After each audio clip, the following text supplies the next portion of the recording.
ஆண்டாள் நாச்சியார் அருளிச் செய்த திருப்பாவை 18ஆம் நாள் பாசுரம்.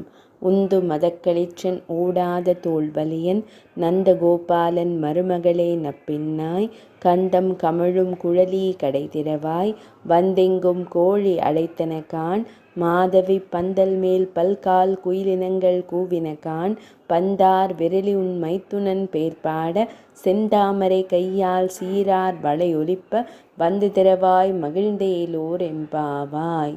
பொருள்: மத நீர் சிந்தும் யானைகளை உடையவனும் போரில் பின்வாங்காத தோள் வலிமை உடையவனுமான நந்தகோபனின் மருமகளே, நப்பின்னை பிராட்டியே, வாசனை சிந்தும் கூந்தலை உடையவளே, உன் வாசல் கதவை திற. கோழிகள் கூவும் ஒலி நாலாபுறத்திலிருந்தும் கேட்கிறது. குறுக்கத்தி கொடியின் மேல் அமர்ந்து குயில்கள் பாடத் துவங்கிவிட்டன.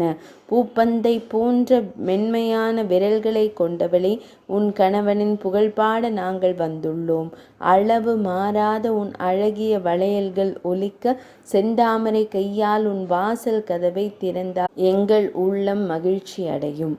விளக்கம்: பெருமாள் ஆலயத்திற்கு சென்றால் நேராக சுவாமி சந்நிதிக்கு செல்லக்கூடாது.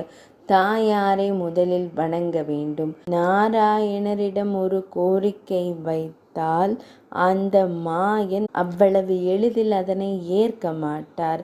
அதையே தாயாரிடம் கூறி வைத்துவிட்டால் அவரால் தப்பவே முடியாது. சிம்ம முகனான நரசிம்ம சுவாமியின் கோபத்தை கூட அடக்கியவள் நம் தாயார்தானே. அதனால் கண்ணனின் மனைவி நப்பின்னையை எழுப்பி கண்ணனை எழுப்புகிறார்கள் பாவை நோன்பிருக்கும் பெண்கள். 18ஆம் நாள் பாசுரம் நிறைவடைந்தது.